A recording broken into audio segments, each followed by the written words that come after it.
Let y'all ask me y'all questions or whatever.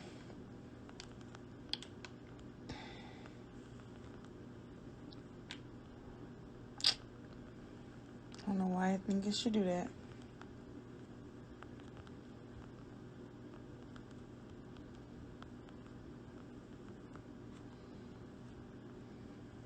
What up, Eli?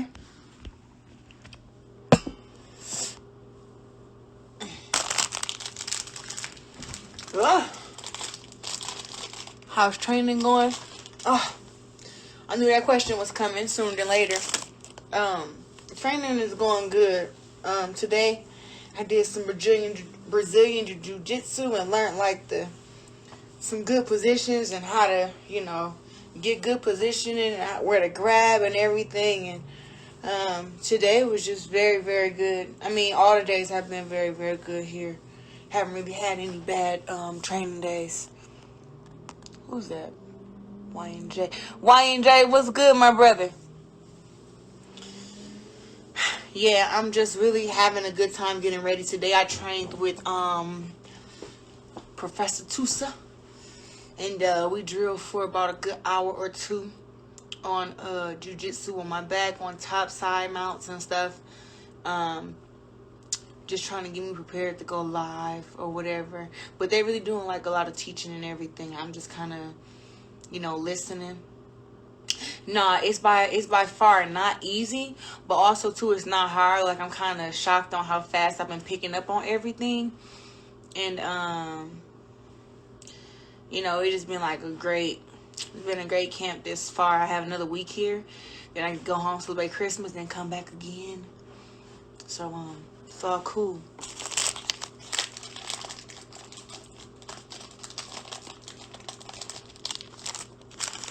Who's the first fight? I don't know who the first fight is, but I know when it is. Bro, what's up? I see you on here, Boxing Sweet Science 2.0. What's going on, bro? Do you like Megan Thee Stallion? Yeah, Megan Thee Stallion, cool. I rock with her. You guys be on the lookout. Me, Holly Holm, and Michelle Watterson is going to do a TikTok together. So be on the lookout. Phil, what's good? I ain't heard it from you in so long, dude. It's crazy. Oh, but the link I got pinned, y'all, is because I have a limited, gear. And my Claressa Shields gear, Gwoat gear has been going and flying. I want you guys to make sure that you have your gear so that when I fight next year in February for my boxing match and then June for my first MMA match, I want y'all to be able to rep me and support me and, let me know that you guys are rocking with me. So get your gear now. Get your gear now while it's on the market. And, have your stuff. Click that link at the bottom that I got pinned. Or you can go to my Instagram page and click the link that's right there in my bio.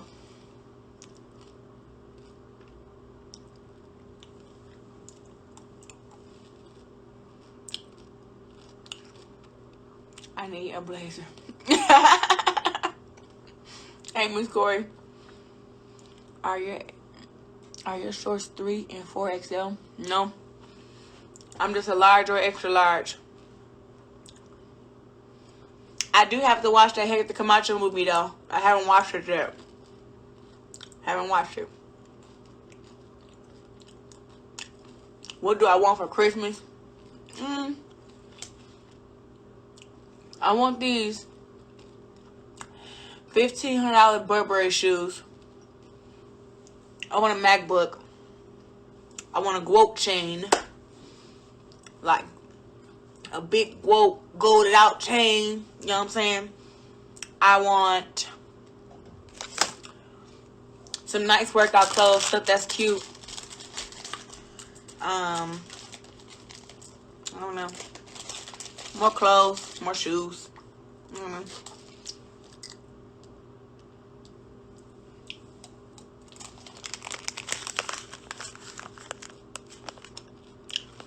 Love from South Africa. What's up?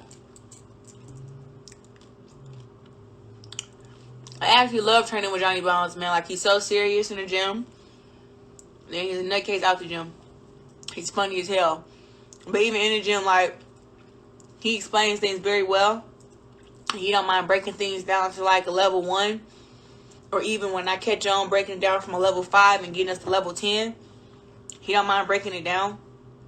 And, you know, showing me. And I'm just like here to learn and listen. Picking up from him and Holly. But it's like Johnny Bones, like hands-on. He's here with me like every other day at the gym. And we're drilling. We're working hours, countless hours together. And just to see him smile when I do something right, it's like, all right, I got approval, you know, from the GOAT. So that means a lot too. That blue looks fire. Yeah. Thank you. You the girl with the blue hair. Can't remember my name. Remember the girl with the blue hair from Flint. Why do I wear my hair blue? Flint water crisis. I told everybody in Flint that I would wear my hair blue till the Flint water crisis was over. So I fight in the color blue for my city. Flint still does not have clean water. That's why my hair is blue. When I'm in training camp, my hair is blue. When I'm fighting, my hair is blue. Sometimes when I'm not even in camp, my hair is blue. Like, I'm letting everybody know this is my way to let people know like that the Flint water crisis is not over. And for those that want to join the fight, that want to send water still, do water drives, it's still much needed and much appreciated. For sure.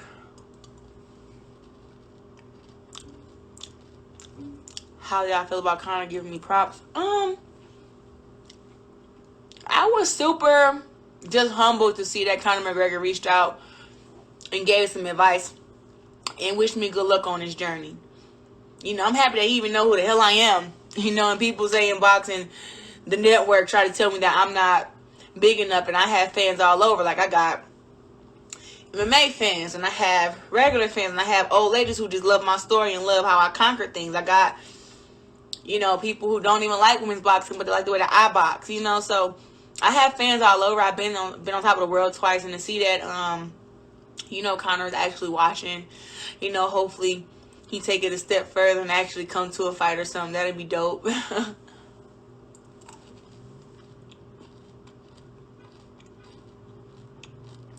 My favorite flavor of ice cream? Is that the strawberry and vanilla? Yeah, you on here. You gotta go, buddy. Yeah, you doing too much, boy. I beat up Logan Paul and Jake Paul. Please don't ask me about them clowns. I don't know what boxing has come to. HBO told Mikey that he don't sell. He versus Earl Spence sold 600K. Oh, wow. That's a huge number. And, you know, Showtime would have gave me the opportunity to fight pay-per-view. You would have been able to tell you what my numbers are, you know, but, you know, women aren't given those same opportunities. So, I got something for y'all, though.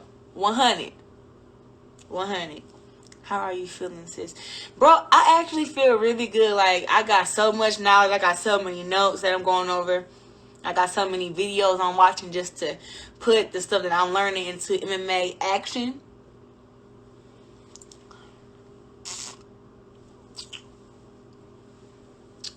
Somebody on here just said, what do you say? Claressa gonna get whooped in the octagon.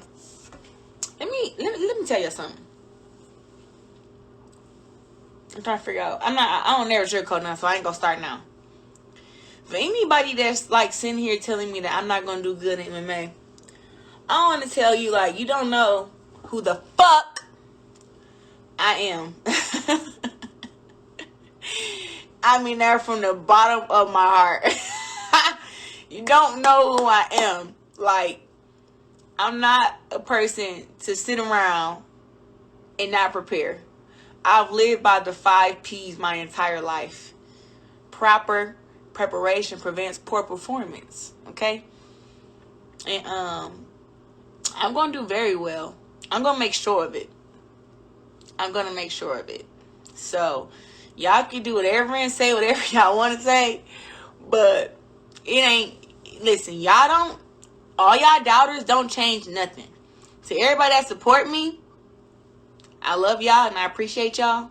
But for those who don't, who trying to discourage me every chance they get, when I post every picture, here they come saying something negative about the person in the picture, saying something about negative about me. Listen, you ain't shaking shit.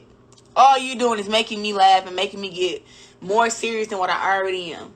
You know what I'm saying? So, yeah, definitely big Gwoat. Always big Gwoat. We ain't even regular Gwoat no more. It's big Gwoat. It's big Gwoat. I don't even got time for the small stuff. For real. I'm just learning that people be hating though. People be secretly hating. Like, I ain't gonna hold you though. I've gotten a lot of phone calls, a lot of messages about people like, hey, look, we cheering for you, we care about you. But trust and believe, like, I'm paying attention to those who have not said nothing. I really mean that. I'm paying attention to those who haven't said, oh, I don't care if you think it's not a good idea or not, but if you haven't said that to me or you haven't shown your support to me, I definitely know who you are. And I'm paying attention to that. For sure. You know, I hate that people are so intimidated by somebody else's success. Like, I would understand if, like, me getting a job will, like, you know, affect you. But it don't affect your life. It only affects me. And then they got people telling me that, you know, I shouldn't do it or I'm not going to be successful in it. It's kind of bad on you guys' part. Some of you. Those that support me, you know. Asia, what's up, boo? Yes, girl. Big Gwoat. Yeah, Earl Spencer Shakur is definitely rooting for you. And, you know, also Terrence Crawford, they all reached out to me. They all told me, like, look, man, you got this. You know, train hard, focus. And I think just from, like, being in the camp with Shakur, being at the Olympics with Earl Spence, and also Shakur, too, you know. And I think, you know, Terrence, me having our conversations back and forth in the inbox or whatever. Like, people know, like, I'm a go-getter. Like, I'm going to train hard and do what's best. You know what I'm saying? For me. And I'm like, I don't have a losing mentality. You know? I don't know what that is. Like, let me tell y'all. I got interviewed today. I don't know if the lady in the UK was, like, trying to, like, grind my gears or what, right? But she said, Claressa, so what are you going to do if your first MMA matches... She said, Claressa, how are you going to cope if your first MMA matches don't go as planned and you suffer a few defeats before you know, when you first start your MMA career? Like, how are you going to cope with that? And I sat there on the phone, and I had to bite my tongue because I'm like, ooh, this fucking lady trying me, right? So, I had to just put her in her place to let her know, like, that's a fucking losing mentality. Like, I can't even put myself in the shoes of that. I can't even think, if I think that in 6 months of me grinding and getting down, like grinding and learning and just getting down to nitty gritty, that in 6 months, right? Yeah, she said a few, girl. In 6 months, I can't be ready, or I'm not even, like, I'm thinking I'm doing all this work, but I'm still going to lose. Like, what kind of person thinks like that? Like, I had to let her know, like, if you go in a boxing match or you go into anything thinking that this person can beat you, then you're going to lose. And I said, I don't never let myself think nothing like that. Like, I'm doing all this training so I can win. So, no, I'm not thinking about losing. And no, I don't know how to cope with losing, ma'am. And I had to just let her know, like, whoo. But I almost wanted to tell her something, y'all. I wanted to, oh. Man, I really wanted to just, like, cut into her, though. But I had to control myself. But that's probably the most ignorant question I've been asked throughout this whole week of doing, whole 2 weeks of doing interviews. Probably the worst one I've got asked so far. And she was from the UK. So I'm just like, ugh.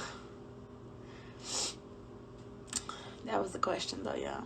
I was like, I can't believe she really trying me, though, to be talking to me like that. I had to get her in check real quick. Ain't no losing. What is that? Like, yeah, I don't know what that is for her to ask me that. Like, girl, you know the hell you talking to? I lost one boxing match in my life. That was when I was 17 years old. And before 17 years old, I ain't never lost no fight. I left the amateur 77 wins, 1 loss, 2 Olympic gold medals, 2 world championships, 3 world championships actually. You know, people crazy.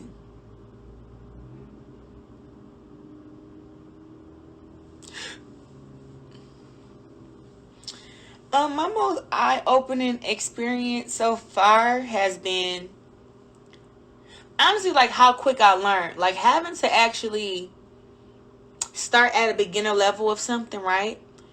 And I haven't done that in so many years. Like I started boxing when I was 11 years old. I'm 25 now, so 14 years of me knowing exactly what I'm doing, and that when somebody tell me something, rather it's wrong, rather it's right, rather it's just different from mine.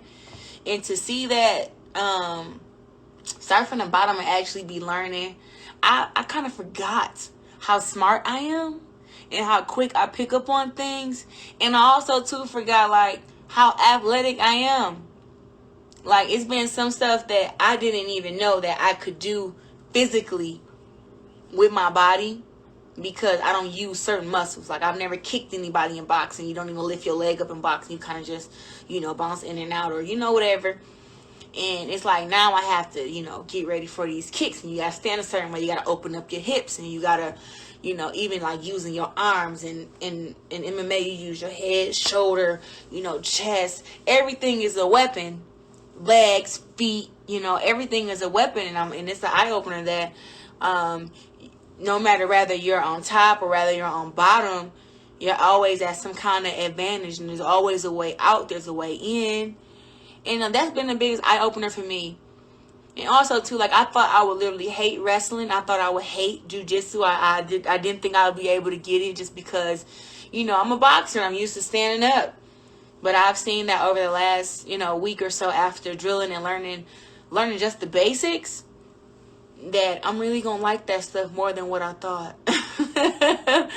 And that's exciting for me because at first I'm just kind of paranoid and I was having anxiety before I came here. And, I was just thinking like, oh my God, like what am I going to do? Like I know I can beat this girl standing up. What I'm going to do if I go to the ground, And now I have so much knowledge there and I learned so much. And all the coaches kind of work together and make everything coincide together. And it all kind of works out. And I've been having such a great camp here. Really, I have. Somebody said, you are so dope. Thank you. Appreciate that, y'all. But I tell you what, Albuquerque is not the best place to be as far as in, like, trying to have fun. Oh. Man, I know I'm in camp and everything, but it's like, man, what the hell? Like, this either I'm at this hotel room or I'm at the gym. And then after the gym, it's like I'm back in this hotel room. It ain't nothing to do. Can't go eat no restaurants. Got to stand in a long-ass line to get in the grocery store because of COVID. I'm quite sure if COVID wasn't closing this place down, they'd be more lit. But, man, it's been just so whack. And I don't think I'm really good at making friends because it's like, I always look at like, yeah, you a celebrity, and I'm kind of just outspoken, and I say whatever is up in my mind or in my heart. I just speak it, and sometimes you say the wrong thing around the wrong person, and then before you know it, you're going viral for some shit that you weren't even serious about, or you were saying in privacy or something like that. So I just I'm not really like good at making friends. I guess I'm just not trustworthy of people, I guess. But it's been like that for a long time after having all this stardom and stuff. But I made maybe a few, people who I speak to, or who have a few conversations. But like I haven't, not anybody who I'm hanging out with or nothing,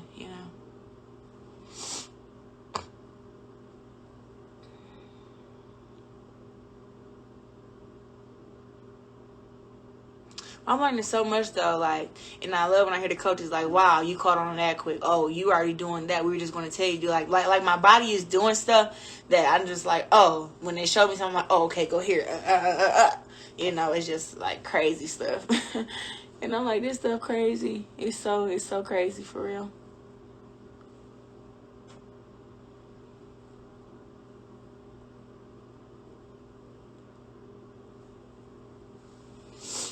But y'all got any questions though? I'm just gonna read the questions as they go. can you do what? Hey, Coach Benny, miss you too. Let's say, missed that question. Somebody said 3 wins and join the UFC. Nah. I wish I could take you on a. Oh no. What weight you gonna fight? I'm gonna fight at 155. I'm gonna fight at 155. It's cool working with Holly. She's super dope. My next fight is in January in boxing. And then I plan on making my MMA debut May, June. I am originally from Flint, Michigan. Drake or Kendrick? Kendrick Lamar, I guess. I think so. Kendrick. I'm going to do both boxing and MMA. Yes.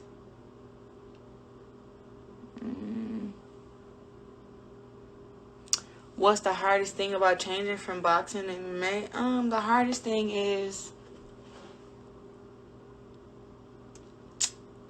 mixing it all together, I guess. And understanding the positions of being on the ground, you know.